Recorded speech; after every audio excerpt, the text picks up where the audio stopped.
जय हिंद, नमस्कार। आप देख रहे हैं दलित दस्तक। हर साल 26 जनवरी को यानी गणतंत्र दिवस के मौके पर राजपथ पर झांकियां निकलती हैं, जिसमें तमाम प्रदेशों की झांकियां निकाली जाती हैं। अलग अलग प्रदेशों से लोग हिस्सा लेते हैं, मतलब राज्य सरकारें हिस्सा लेती हैं। इस बार भी 26 जनवरी को झांकियां निकल रही हैं और जो थीम है इस बार की आज़ादी का अमृत महोत्सव, ऐसा घोषित किया गया है। लेकिन इस बीच में खबर यह है कि पश्चिम बंगाल, केरल और तमिलनाडु जो राज्य है उसकी झांकियों को मंजूरी नहीं दी गई है रक्षा मंत्रालय की ओर से। इसको लेकर लगातार बहस शुरू हो गई है। ममता बनर्जी ने चिट्ठी लिखी है प्रधानमंत्री मोदी को और उनसे पूछा है कि आखिर हमारे प्रदेश की झांकी को मौका क्यों नहीं मिल रहा है, पुनर्विचार करने को कहा है। तो इसी बीच में केरल की झांकी को खारिज कर दिया गया है। केरल की बात हम क्यों कह रहे हैं? क्योंकि दरअसल केरल की जो झांकी है वह नारायणा गुरु के ऊपर आधारित थी और रक्षा मंत्रालय ने उसे बदलने की बात कही और जब बदला नहीं गया तो उसको खारिज कर दिया गया है। नारायणा गुरु महान समाज सुधारक थे और कहीं ना कहीं ऐसा लग रहा है कि सरकार नारायणा गुरु से डर गई है।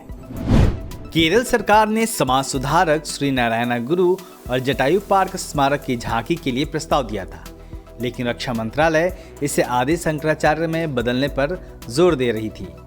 केरल सरकार द्वारा ऐसा नहीं करने पर केरल की झांकी को गणतंत्र दिवस की परेड से खारिज कर दिया गया। सवाल है कि आखिर रक्षा मंत्रालय को नारायण गुरु की झांकी से क्या दिक्कत थी? दरअसल सरकार नारायणा गुरु से डर गई, क्योंकि नारायणा गुरु ने अपने जीवन में जो बातें की और उससे केरल में जो क्रांति हुई, उस क्रांति के कारण केरल में आज तक हिंदुत्ववादी ताकतें अपनी जड़ नहीं जमा सकी हैं। नारायणा गुरु का जन्म केरल के तिरुवनंतपुरम के एक गांव में 22 अगस्त 1856 को हुआ था। बचपन से ही वह जातिवाद का विरोध करते थे। तब दलितों और शोषितों को मंदिर में जाने का अधिकार नहीं था। इसके विरोध में उन्होंने दक्षिण केरल में नयर नदी के किनारे मंदिर बनाया, जिसे अरुविपुरम के नाम से जाना जाता है। इसका काफी विरोध हुआ और ब्राह्मणों ने इसे महापाप करार दिया। तब नारायणा गुरु ने कहा था कि ईश्वर सब में है। शिक्षा के क्षेत्र में भी उन्होंने काफी सुधार किया। पहले इन वर्गों के बच्चों पर सामान्य स्कूलों में पढ़ने पर प्रतिबंध था। नारायणा गुरु के प्रयासों से आजादी के पहले ही यह प्रतिबंध हट गया था। कुल मिलाकर हम देखेंगे तो दक्षिण भारत में जब हम केरल की बात करते हैं, जब हम तमिलनाडु की बात करते हैं, तो कहीं ना कहीं केरल और जो तमिलनाडु है वह तमाम कर्मकांडों से दूर है। तो उसकी वजह यह है कि इस धरती पर पेरियार और नारायणा गुरु जैसे लोग जन्मे हैं और इसी वजह से वहाँ कहीं ना कहीं हिंदुत्ववादी ताकतें आज तक सफल नहीं हो सकी हैं।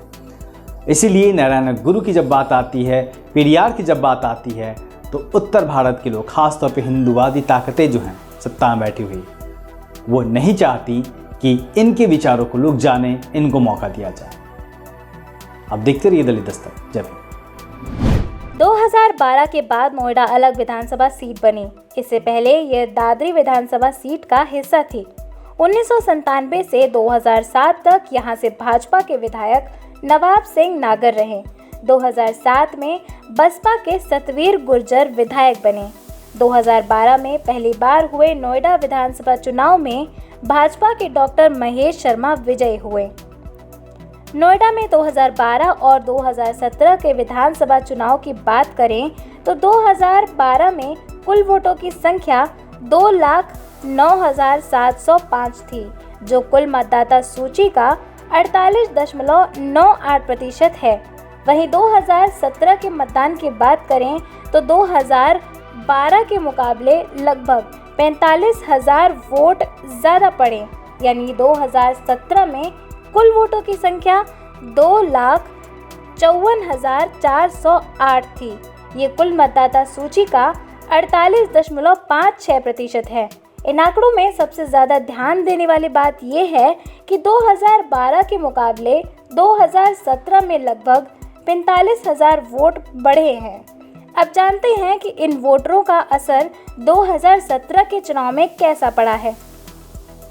2012 में बीजेपी ने 2,09,705 वोटों में से 77,319 वोट पाकर जीत हासिल किया था। बसपा 49,643 वोटों के साथ दूसरे नंबर की पार्टी बनी और सपा 42,071 वोटों के साथ तीसरे नंबर की पार्टी रही थी। 2017 की बात करें तो फिर से भाजपा 1,62,417 वोटों से जीतती है, लेकिन जो बसपा दूसरे नंबर की पार्टी थी वो 27,365 वोटों के साथ तीसरे नंबर पर आ लुढ़की। वहीं सपा ने 58,401 वोटों के साथ दूसरा स्थान हासिल किया। लेकिन इसमें ध्यान देने वाली बात यह है कि 2017 के विधानसभा चुनाव में भाजपा का वोट प्रतिशत भारी मतों के साथ 63.84% था, जो 2012 के मुकाबले 26.97% ज़्यादा था। यानी बीजेपी अपने कार्यों से ज़्यादा लोगों को प्रभावित कर पाई। तो वहीं बात करें बसपा की, जो नोएडा में भाजपा के अलावा एक ही ऐसी पार्टी थी जिसमें नोएडा की जनता का भरोसा था, वो भरोसा 23.67% से घटकर 10.83% पर आ गया। लेकिन सपा ने ये भरोसा जीतने में कुछ हद तक कामयाबी पाई और 2012 के मुकाबले 2017 में उसने 3.06% ज़्यादा वोट पा लिए। अब 2022 के चुनाव में भाजपा ने राजनाथ सिंह के बेटे पंकज सिंह को इस सीट से टिकट दिया है, जो 2017 से ही यहाँ के विधायक हैं। भाजपा का नोएडा पर इतने लंबे समय से एकाधिकार रहा है।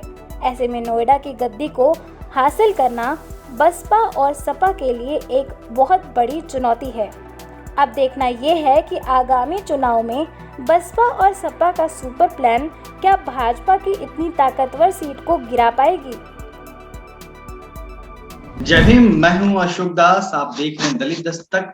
आमतौर पे कई शख्स ऐसे होते हैं, आपको मिलेंगे, जो तमाम दावे करते हैं कि उन्होंने कुछ ऐसी चीजें इजाद की है जिससे देश बदल सकता है, जिससे लोगों को काफी फायदा हो सकता है। हम और आप क्या करते हैं, कैसे लोगों की बातें सुनते हैं, हंसते हैं और आगे बढ़ जाते हैं।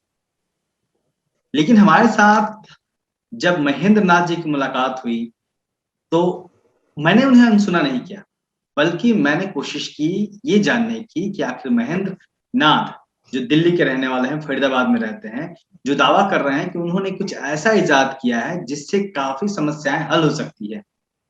महेंद्र नाथ जी ने आखिर क्या बनाया है, क्यों वो दावा कर रहे हैं कि वो तमाम मुश्किलें हल कर सकते हैं, तमाम लोगों की परेशानियां हल हो सकती हैं, उन्होंने ऐसा क्या बनाया है। हमारे साथ वो खुद हैं महेंद्र नाथ जी, हम उन्हीं से जानेंगे। महेंद्र नाथ जी, सबसे पहले तो आप अपना परिचय दीजिए और उसके बाद आपने जो इन्वेंशन किया है, आपने जो मशीन बनाई है, उसके बारे में बताइए। सर, वैसे तो मैं यूपी का रहने वाला हूँ। यूपी का रहने वाला हूँ और हम जो रिसर्च किए हैं, ये ग्रेविटी फोर्स को पावर में बदला है मैंने। ग्रेविटी फोर्स को पावर में मैंने बदला है, जिसके अनुसार विश्व की लगभग 98% समस्याएं एक झटके में हल हो जाएंगी। दूसरी चीज ये है कि इस विषय पर हम लगभग 38 साल काम किए हैं, वो भी बिना वेतन के। जी, और बिना वेतन के काम किए हैं। अच्छा, आगे मैं बताना चाहता हूँ, आगे मैं ये कहना चाहता हूँ जी कि इस पर हमने एक नया सिद्धांत भी दिया है। उस सिद्धांत को राष्ट्रीय भौतिक प्रयोगशाला डॉक्टर कृष्णराव नई दिल्ली, मतलब एनपीएल में उसको 2009 में प्रूफ किया था, जिसमें उस सिद्धांत को प्रूफ किया, जिसमें 4 साइंटिस्ट लोग बैठे थे। उसमें प्रूफ किया गया कैलकुलेशन पर। फिर उसके बाद एक्सपेरिमेंट पर हमने प्रूफ किया उसको, जिसमें फिर 4 साइंटिस्ट लोग बैठे थे। और उसके बाद 2 महीने बाद सेमिनार लगा। सेमिनार में लगभग 18 साइंटिस्ट लोग बैठे और 18 साइंटिस्टों में मैंने इस चीज को प्रूफ किया। और प्रूफ करने के बाद सारे लोग माने कि नहीं, ठीक है, आपका जो थियरी है वो भी सही है, इसका कैलकुलेशन भी सही है और इसका एक्सपेरिमेंट भी सही है। उसके बाद इस पर सर्टिफिकेट जारी किया। सर्टिफिकेट भी मेरे पास है कि एक नया सिद्धांत। अब सारे साइंटिस्ट लोग बोले कि देखिए, इस पर टेक्नोलॉजी बनाना बहुत मुश्किल है, टेढ़ बात है, लेकिन इसको आप ही कर सकते हैं, क्योंकि इसमें ज्यादा नॉलेज आपका ही है। तब से हम टेक्नोलॉजी पर लग गए।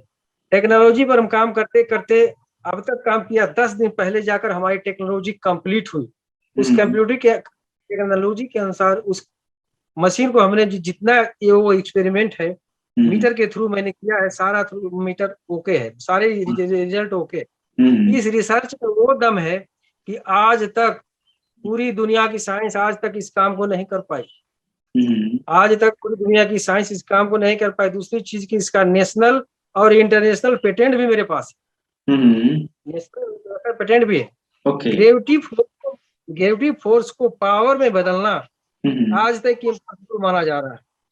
और इससे क्या होगा, लोगों को क्या फायदा होगा?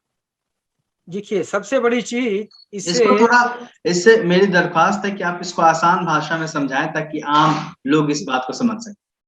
जी हाँ, इस रिसर्च जो हमने मशीन तैयार किया है, जो थियरी तैयार किया है, थियरी को एक बार मॉडिफाई करने की जरूरत है। एक बार सिर्फ मॉडिफाई, हमारे पास अच्छे पुर्जे नहीं है, मॉडिफाई करने की जरूरत है। कोई भी व्यक्ति, कोई भी उद्योगपति, चाहे कोई भी मतलब पैसे वाला व्यक्ति यदि मेरा सहयोग करता है या पुर्जों को बनवा के देता है, मुझे पैसे नहीं चाहिए, पुर्जों को बनवा के देता है जिस पर, तो उसमें क्या होगा कि एक सैंपल हम बनवा के रेडी कर देते हैं।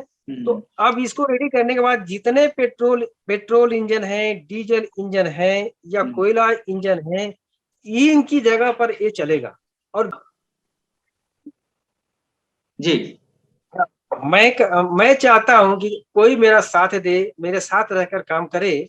तो इसमें इसके थ्रू हम पूरी दुनिया की लगभग 98% समस्याएं हल करने का दावा करता हूँ, जिसमें सबसे बड़ी समस्या अच्छा। दूसरी चीज ये है कि इस चीज को मैं साइंटिस्टों के बीच में पेश किया तो वो लोग कहते हैं कि आपका इंटरनेशनल पेटेंट भी है और इसमें सारा कुछ ठीक ठाक है, हम लोग सब देख लिए हैं, हर चीज हम लोग की ये राय है। तो ये राय है कि आप किसी उद्योगपति को पकड़ें या किसी इंटरनेशनल जर्नल में इसको प्रकाशित करें। इस हिसाब से मैं इसमें चल रहा हूँ, जिस हिसाब से आपके, इसी हिसाब से मैं आपसे मिला हूँ।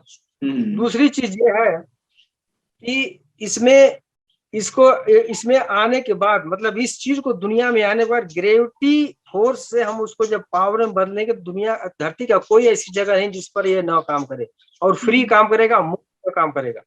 अब न तो यहाँ डीजल की जरूरत पड़ेगी, न पेट्रोल की जरूरत पड़ेगी, या तो न तो गैस की जरूरत पड़ेगी, न कोयले की जरूरत पड़ेगी। मतलब जितने भी दुनिया में जितने भी ऊर्जा के स्रोत हैं, साधन है, वो कोई साधन की कोई जरूरत नहीं। ये फ्री में, मुफ्त में काम करेगा, 24 घंटा काम करेगा। और दूसरी चीज ये बात बनती है कि आज जो दुनिया की रिसर्च है ना, दुनिया की रिसर्च है, सारी दुनिया बैटरी व्हीकल्स पर लगा हुआ है, हाइड्रोजन पर लगा हुआ। यहाँ मैं देख रहा हूँ कि टाटा कंपनी या बहुत सारी कंपनियां पूरे विश्व की बना रही। उस पर मेरा जो अध्ययन है, चाहे विशेषज्ञों का जो कहना है कि बैटरी नुकसानदेह है और इस पर जो बैटरी हम चार्जिंग में लाएंगे तो बिजली कहाँ से लाएंगे, ये समस्या है हमारी, सबसे बड़ी चीज समस्या ये। तो उसके लिए फिर कहीं पेट्रोल डीजल खर्चा करना पड़ेगा। दूसरी चीज हाइड्रोजन को, मतलब पानी से हाइड्रोजन बनाने में, मतलब ऑक्सीजन को और हाइड्रोजन को अलग करने का जो खर्चा आता है वो पेट्रोल से 3 गुना अधिक आता है, पहली बात। दूसरा चीज की इसको काम करना, इसको अलग करना बड़ा कठिन है। आज तक कोई तकनीकी नहीं है। मैं 30 साल से इसको देख रहा हूँ, हाइड्रोजन को मैं 30 देख रहा हूँ, हाइड्रोजन गाड़ियों को वहीं पड़ी है। आज भी लोग साइंटिस्ट कहते हैं कि 75 साल बाद हो सकता है कि ऐसा सस्ता हो जाए, लेकिन ऐसा होने की उम्मीद नहीं, तो कोई खरीदेगा नहीं। डीजल, पेट्रोल, कोयला, यूरेनियम, मिट्टी का तेल, आज उसकी खपत पूरी दुनिया में चल रही है। परेशानी ये है कि इसका प्रदूषण इतना काफी बढ़ गया है कि पूरा विश्व परेशान है।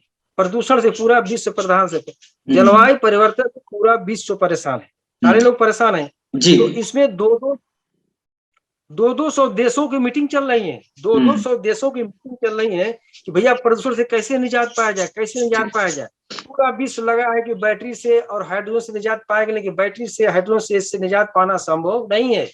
इस पर मैं 10 दिन पहले जो इस रिसर्च को फाइनल किया हूं, मैं दुनिया के सामने इस चीज को दावा के साथ बोल रहा हूँ। दावा के साथ नहीं, मेरा एक्सपेरिमेंट बोल रहा है, साइंटिस्ट बोल रहे हैं। साइंटिस्ट सारी चीजें है कि एक सिर्फ यही ग्रेविटी फोर्स को मैकेनिकल पावर में बदल कर ही ऐसा करना संभव है, जिसको मैं तैयार हूँ। ठीक है, नेशनल और इंटरनेशनल पेटेंट भी है। जी। अच्छा, आपने इसको आपका जो फॉर्मूला है, आपकी जो खोज है, आपने इसको कब फाइनल किया, कितने साल लगे? जी सर, इसको आज तक इस जगह तक पहुंचने में 38 साल लगे हैं, 38 साल, वो भी बिना वेतन के। मैंने 38 साल काम किया निस्वार्थ, और इस फार्मूला को बिल्कुल रेडी किया हूँ, एकदम रेडी किया हूँ। अभी रेडी है 10 दिन पहले, 10 दिन पहले ये कंप्लीट हुआ है। उसका सारा रिजल्ट, जो साइंटिफिक रिजल्ट है मेरे पास, साइंटिफिक रिजल्ट है जी। Okay, okay. तो आपने उसके बाद किन किन लोगों से मुलाकात करने की कोशिश की, सरकार तक, और तमाम जो कि सरकार के मंत्रालय भी होते हैं, तमाम तरह के उनके क्या कहें, विभाग भी होते हैं जो मदद करते हैं, क्या आपने उनसे बात करने की कोशिश की कि आपके पास ये फॉर्मूला है, आप लोग मेरी मदद करिए, या फिर उनको उन्होंने प्रेजेंटेशन देने का देखा आपका? प्रेजेंटेशन प्रेजेंटेशन मतलब सिर्फ हमारा अब तक का जो भी संबंध रहा, जो भी राष्ट्रीय भौतिक प्रयोगशाला से रहा। ओके, और आप, हाँ, 10 दिन के बाद आप पहले व्यक्ति हैं जो आपसे हम मिले थे। ओके। आपको ही हमने उचित समझा हम्म, जी। हम्म। तो ये तो तो अब जी, आप अपनी बात पूरी करिए। हाँ, नहीं ठीक है, अब आगे तो बताइए। तो इसके जरिए आप करना क्या चाह रहे हैं, आपकी प्लानिंग क्या है? क्या आपके पास कोई आपसे कोई संपर्क करना चाहे तो कैसे कर सकता है, अगर किसी की रुचि हो जो ये वीडियो देख रहा हो तो? जी हाँ, इसके लिए कोई भी व्यक्ति मेरे मोबाइल नंबर पर संपर्क कर सकता है। और और हमारी इच्छा यह है कि चाहे वो गवर्नमेंट हो, विश्व गवर्नमेंट हो, कोई एनजीओ, कोई कंपनी हो, कोई इस तरह का काम करना चाहती हो, तो इसको काम को आगे बढ़ाए, करवाए। आगे बढ़ाने का मतलब कि मुश्किल से मैं कह रहा हूँ कि इसको प्रोडक्शन में आते देर नहीं लगेगी, इतना हिसाब का मैं बना दिया हूँ। प्रोडक्शन में आने के बाद 2 से 3 या 4 साल के अंदर पूरी दुनिया से प्रदूषण खत्म हो जाएगा। पूरी दुनिया में, हाँ, प्रदूषण खत्म हो जाएगा। प्रदूषण के साथ जितनी दिक्कतें हैं, सारी दिक्कतें, मतलब देखिए, ऊर्जा की समस्या पहले खत्म होगी, प्रदूषण की समस्या पहले खत्म होगी, भूखमरी की समस्या पहले खत्म होगी, क्या बोलते हैं, बेरोजगारी की समस्या पहले खत्म होगी। तो इसके साथ डाट डाट डाट डाट 98% समस्याएं धरती की एक झटके में खत्म हो जाएंगी। अगर इस पर विधिवत हम डिटेल बताए तो बड़ा टाइम लगेगा। आपके पास सिर्फ 10 मिनट टाइम है, तो इस हिसाब से मैं कहता हूँ, इसलिए मैंने इस पर पहले ही दावा ठोका है कि धरती की 98% समस्याओं का खात्मा करने का मैं दावा ठोक रहा हूँ। इस तरह की रिसर्च। तो आपकी योजना क्या है, अगली योजना? मतलब आप अगली किसी सरकारी संस्था के पास जाके अपनी बात कहेंगे, या फिर किसी उद्योगपति को से मिलेंगे, उन तक अपनी बात रखेंगे? देखिए, हम इसमें ये नहीं चाहते कि मैं कहीं जाऊं या जाऊं, कैसे कि मैं इसमें चलते चलते बिल्कुल थक चुका हूँ।